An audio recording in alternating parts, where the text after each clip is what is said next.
우울증을 앓고 있으면 끔찍하고 부정적인 생각을 하게 됩니다. 자식을 해한 부모의 대부분은 심각한 우울증을 앓고 있었다고 합니다. 자식을 소유물로 생각하는 그릇된 생각과 남편에 대한 복수심이 결합한 비극이 미국 루이지애나에 살고 있는 사랑스러운 남매한테 일어납니다. 장난기가 가득한 눈망울을 가진 남동생 브렉스턴은 기차와 자동차가 나오는 만화를 즐겨봤으며 수영하기와 놀이터에서 뛰어노는 것을 좋아했습니다. 누나 카미를 잘 따르고 사랑했으며 항상 붙어 다니는 애교스러운 아이였습니다. 브렉스턴은 학교 친구들과 선생님을 즐겁게 해주고 웃게 만드는 재주가 있었습니다. 누나 카밀은 주위를 환하게 밝혀주는 사랑스러운 소녀였습니다. 그녀는 친구들뿐만 아니라 남동생을 돌보는 것을 좋아했으며 노래하고 춤추는 것을 좋아했습니다.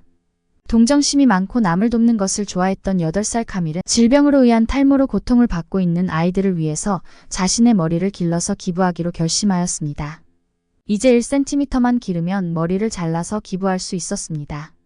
하지만 그녀는 목표를 달성하지 못한 채 남동생과 함께 자기가 세상에서 가장 사랑했던 엄마에 의해 목숨을 잃게 됩니다.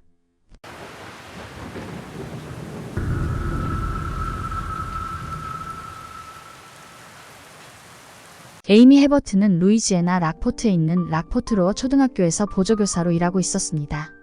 그녀는 1991년 8월 체드 해버트와 결혼하였고 1994년 부부는 시댁과 가까운 곳으로 집을 사서 이사왔습니다. 1998년 6월 첫째 딸 카밀 해버트가 태어났으며 그리고 2년 후인 2000년 5월에 아들 브렉스턴 해버트가 태어났습니다. 가까이에 살고 있었던 시부모는 며느리 에이미를 딸처럼 사랑하며 아꼈으며 손주들도 적극적으로 보살펴 주었습니다. 능력있고 다정한 남편과 사랑스러운 자녀를 가진 에이미는 자기 삶을 만족했으며 다른 사람들의 부러움을 샀습니다. 하지만 이 행복은 얼마 가지 못했습니다. 남편 체드는 킴벌리라는 여자와 바람을 피우기 시작하였습니다.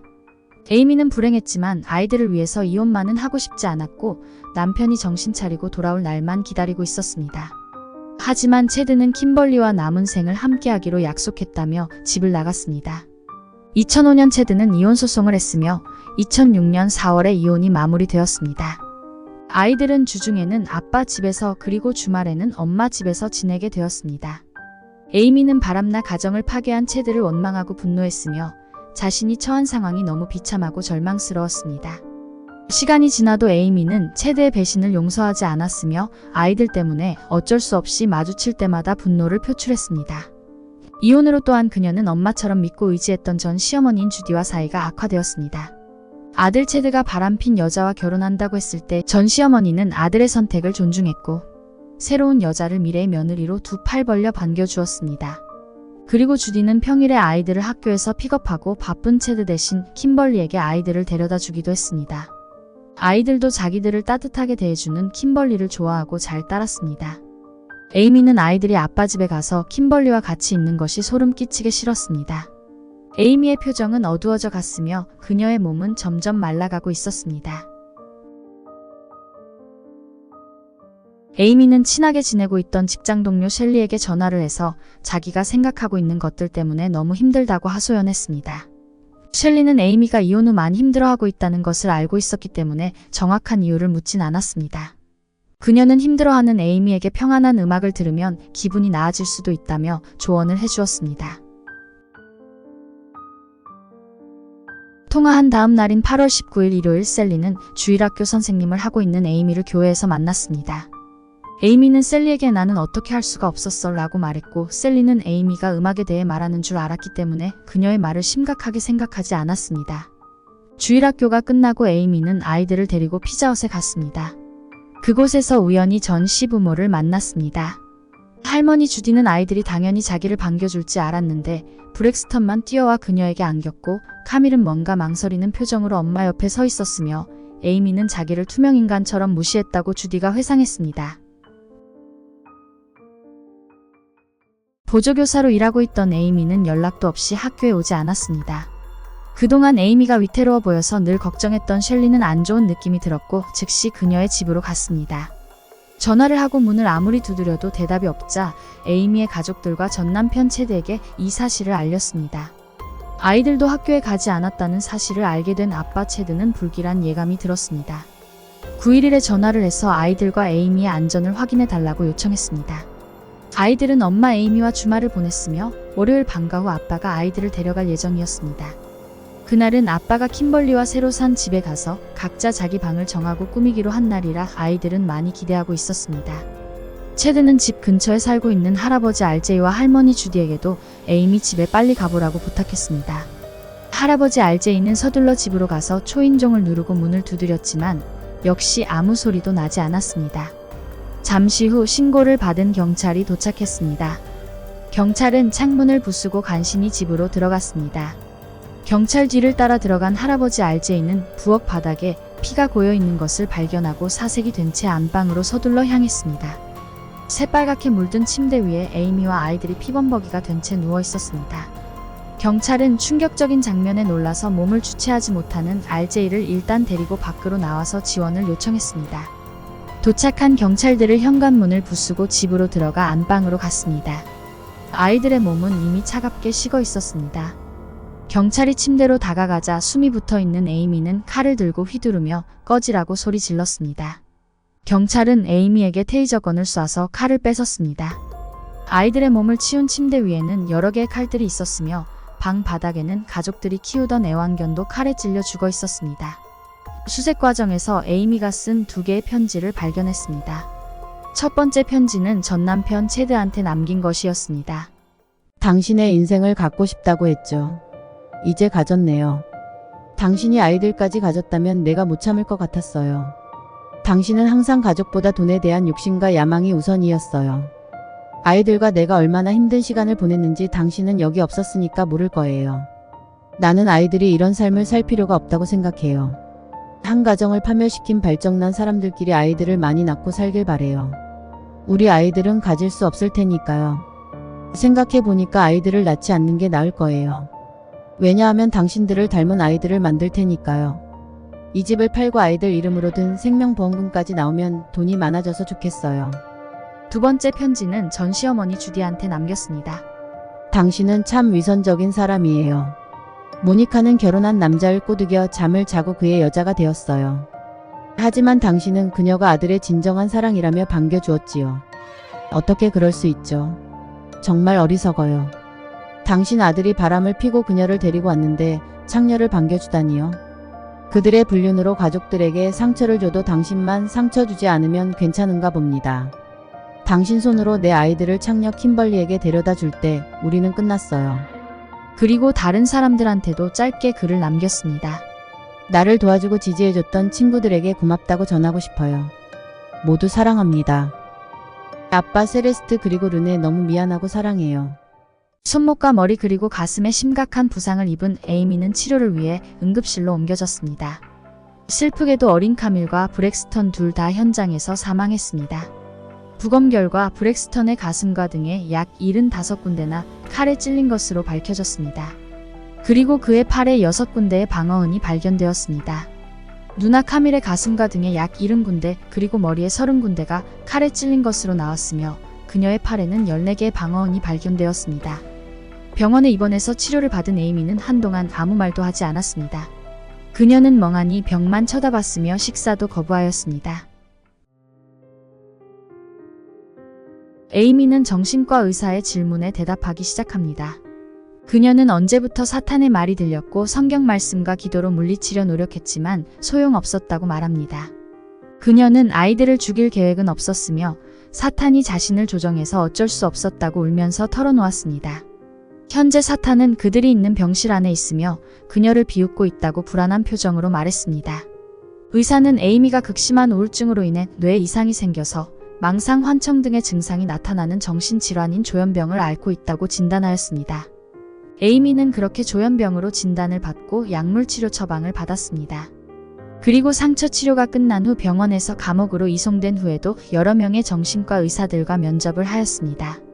에이미는 아이들을 칼로 해치라고 조정한 존재가 맨 처음에는 사탄이라고 했다가 그 다음에는 신이 시켰다고 했으며 결국에는 남자 목소리가 시켰다며 말을 조금씩 바꿨습니다. 사건 당일 아침 에이미는 아이들을 해치라는 남자 목소리가 들렸고 처음에는 망설였다고 합니다. 목소리의 명령을 받은 에이미는 칼을 들고 아이들이 자고 있는 곳에 갔지만 차마 실행에 옮길 수 없었다고 합니다. 그렇게 에이미는 왔다 갔다 하면서 찌르는 걸 망설이고 있었고 2번 실패하고 머뭇거리는 그녀에게 남자 목소리는 침대에다가 찌르는 연습을 하라고 명령했다고 합니다. 목소리의 지시대로 찌르는 연습을 마친 그녀는 바로 잠을 자고 있던 딸 카밀에게 갔습니다. 이번에는 망설임 없이 카밀에게 흉기를 마구 휘둘렀고 잠에서 깬 카밀은 손으로 막으면서 울었습니다. 그리고 카밀은 엄마 나 죽고 싶지 않아요. 나는 엄마를 사랑해요 라고 말했습니다. 그러자 엄마 에이미는 나도 너무 사랑해. 그래서 아빠가 널 데려가게 할 수 없어 라고 말하며 흉기를 계속 휘둘렀습니다. 그렇게 같은 방식으로 아들 브렉스턴까지 해치자 목소리는 애완견도 없애라고 지시했고 그녀는 실행에 옮겼습니다. 그렇게 다 죽인 후 에이미는 정신을 차리기 위해 커피를 내려서 한 잔 마셨고 2개의 편지를 썼습니다. 그리고 자신의 몸을 이곳저곳 연속으로 칼로 해하며 죽으려고 했고 얼마 후 경찰이 테이저건을 쏴서 그녀를 제압했다고 합니다. 에이미 해버트는 2건의 1급 살인 혐의로 기소되었습니다. 12명의 배심원들이 참여한 국민재판이 열렸으며 검찰은 에이미에게 사형을 구형했습니다. 피고인 측 변호인은 사건 당시 에이미는 망상 등 정신질환을 앓고 있었다며 무죄를 주장하였습니다.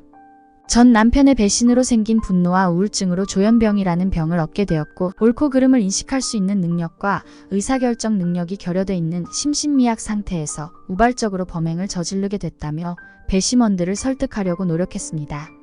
그리고 변호인은 아이들에게 남겨진 엄청난 자상의 숫자를 강조하였습니다.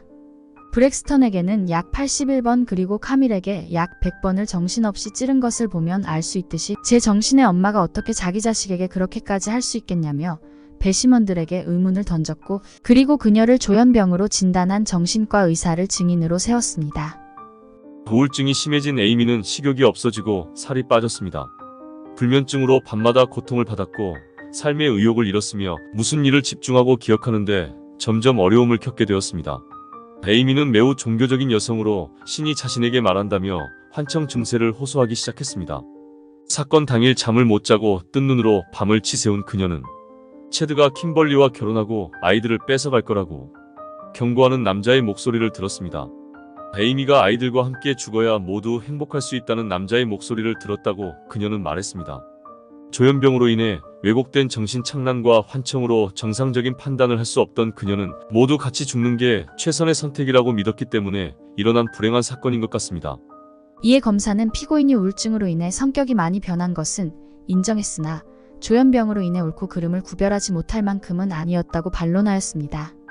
남편과 이혼 후 그녀는 현실을 받아들이기보다는 전 남편 체드를 원망하고 분노하고 있었고 최근에 체드가 킴벌리와 결혼할 계획이라는 소식을 듣고 복수를 결심한 것이라고 검사는 주장했습니다. 그리고 아이들이 아빠가 새로 구입한 집에서 각자의 방을 꾸미고 살 생각에 좋아하고 있었고 무엇보다 딸 카밀이 결혼식에 꽃을 뿌리며 행진하기로 해서 흥분한 모습을 보고 질투를 느껴 범행을 저지른 것이라고 말했습니다. 에이미는 카밀이 킴벌리를 좋아하고 잘 따르는 모습에 불만이 많았으며 자기 편이 되어줄 거라고 믿었던 전 시어머니 주디가 킴벌리를 며느리처럼 대하는 것에 상처를 받았으며 또한 아이들을 킴벌리에게 데려다주는 모습을 보고 앙심을 품은 것이라고 말했습니다. 검사 측에서 부른 법의학 정신과 의사는 정신분열로 생기는 망상적인 사고는 소리소문 없이 시작하며 테이저건을 맞는다고 해서 에이미처럼 끝나는 증상이 아니라고 말했습니다. 그리고 에이미가 처음에는 사탄이 시켰다고 했다가 말을 바꿔 신의 지시라고 했다가 결국 남자의 목소리가 들렸다며 말을 바꾼 것은 매우 이상하다고 지적했습니다. 그리고 법의학 정신과 박사는 에이미가 남긴 편지를 보여주면서 망상적인 내용은 어디에도 찾아볼 수 없으며 남편과 주디에게 잔인한 복수를 하기 위한 정확한 목적으로 썼다는 것을 알 수 있다고 설명하였습니다. 일반적으로 조현병 증세는 조직적이고 일관성 있는 사고를 하기 힘들어진다고 덧붙여 말했습니다. 그런데 에이미는 목적이 확실한 내용을 썼을 뿐만 아니라 아빠와 가족들에게 사랑하고 미안하다는 글을 남겼고 이것은 자기가 큰 잘못을 저질렀다는 것을 인지하고 있음을 알 수 있다고 지적했습니다. 검사는 체드에게 큰 상처를 주고 평생 후회하게 만들기 위해 그가 가장 사랑한 아이들을 죽이고 편지를 남긴 그녀의 행동은 보복살인을 하는 범죄자들의 전형적인 행동이라며 엄벌을 내려야 한다고 주장했습니다. 10일간의 증언과 100여 점의 증거를 본 후 배심원들이 판결을 내리는데 2시간도 걸리지 않았습니다. 배심원단은 에이미 하버에게 2건의 1급 살인 혐의에 대해 유죄 판결을 내렸습니다. 8개월 후 최종 판결을 위해 재판이 열렸습니다. 증인대에 선 체드는 침착성을 유지하려고 안간힘을 쓰며 자신이 겪은 슬픔을 호소하였습니다. 그는 아이들은 나의 천사였고 전부였으며 사건 이후 하루도 울지 않은 날이 없다라고 말했습니다. 그리고 그 누구도 그와 가족들이 겪은 일을 상상조차 하지 못할 거라고 말하며 흐느꼈습니다. 주디는 가끔 손주들이 집 밖에서 놀고 있을 것 같아 창문 밖을 내다본다며 흐느끼며 울었습니다. 너무 보고 싶고 만지고 싶어서 하루하루 슬픔에 빠져서 살고 있으며 아이들과 추억이 많은 마을에서 도저히 살 수가 없어서 이사할 계획이라고 말했습니다. 에이미 아빠도 딸을 위해 증인대에 섰습니다. 그는 배심원들에게 지금 당장 그녀를 집으로 데려가고 싶다고 말했습니다. 에이미는 사랑스러운 딸이었고 아이들한테도 정말 좋은 엄마였는데 이런 일이 일어날 줄은 꿈에도 몰랐다며 선처를 구했습니다. 그리고 그의 많은 사람들이 증인대에 서서 에이미 허버트가 얼마나 훌륭한 엄마였는지에 대해서 또한 얼마나 마음이 넓고 좋은 이웃이었는지에 대해서도 증언했습니다. 심지어 여성 교도소 교도관이 증인대에서 에이미가 다른 수감자들에게 성경을 가르치며 교도소 생활에 귀감이 되는 모범적인 수감자라고 칭찬하였습니다. 12명의 배심원이 7시간 넘게 머리를 맞댄 끝에 3명이 사형을 반대했습니다. 당시 48세였던 에이미 하버는 9살 딸 카밀과 7살 아들 브렉스턴을 살인한 혐의로 2009년 가석방 없는 종신형을 선고받았습니다. 그 후 킴벌리와 결혼한 체드는 한 사업체의 CEO로 성공한 삶을 살고 있습니다. 그리고 아이러니하게도 딸 하나 아들 하나 낳고 행복하게 살고 있습니다. 영상 제작에 힘을 보태주실 분들은 구독, 좋아요, 알림 설정 잊지 마세요.